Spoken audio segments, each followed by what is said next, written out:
খুলনার দৌলতপুরের পাবলা সবুজ সংঘ মাঠে খেলাধুলায় অংশগ্রহণ করি মাদকমুক্ত সমাজ গড়ি স্লোগানে ১০ দিনব্যাপী ৫১তম বাৎসরিক ক্রীড়া ও সাংস্কৃতিক অনুষ্ঠান শুরু হয়েছে।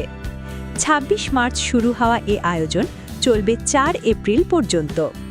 প্রতিদিন বিকাল থেকে রাত পর্যন্ত গ্রামীণ খেলাধুলা ও সাংস্কৃতিক অনুষ্ঠান অনুষ্ঠিত হচ্ছে। শিশুদের বিনোদন, খাবার ও বিভিন্ন পণ্যের দোকানও রয়েছে। বাংলাদেশ জাতীয় সংসদের হুইপ আলহাজ রকিবুল ইসলাম বকুল মেলার খোঁজখবর নিচ্ছেন বলে জানায় আয়োজকরা। নিরাপত্তায় মাঠে রয়েছেন পাবলা সবুজ সংঘের সভাপতি সর্দার রকিবুল ইসলাম, সাধারণ সম্পাদক মোল্লা শফিকুল ইসলাম বাবু, সাংগঠনিক সম্পাদক খালিদ হাসান মঈন সহ পুলিশ ও স্বেচ্ছাসেবকরা।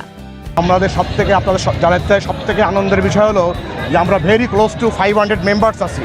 এটা আমাদের একটা বিগ পাওয়ার। এই জায়গায় শতভাগ নিরাপত্তা দেওয়ার জন্য প্রস্তুত আছি এবং আমাদের এই মাঠের সবুজ সংঘ মাঠের এই ক্রীড়াঙ্গন নিয়েই আমরা এইটা আয়োজন করছি, যাতে মাদককে ছেড়ে মানুষ এই খেলাধুলার মধ্যে তাদের বিকাশ ঘটে এবং তারা ওই মাদক ছেড়ে যেন নিজের শরীর, মন এবং পারিপার্শ্বিকতা ভালো রাখতে পারে। আমাদের ঐতিহ্যবাহী সবুজ সংঘ ক্লাবের বয়স হচ্ছে ৬১ বছর, আর আমাদের ক্রীড়া ও সাংস্কৃতিক অনুষ্ঠান এটা হচ্ছে ৫১তম।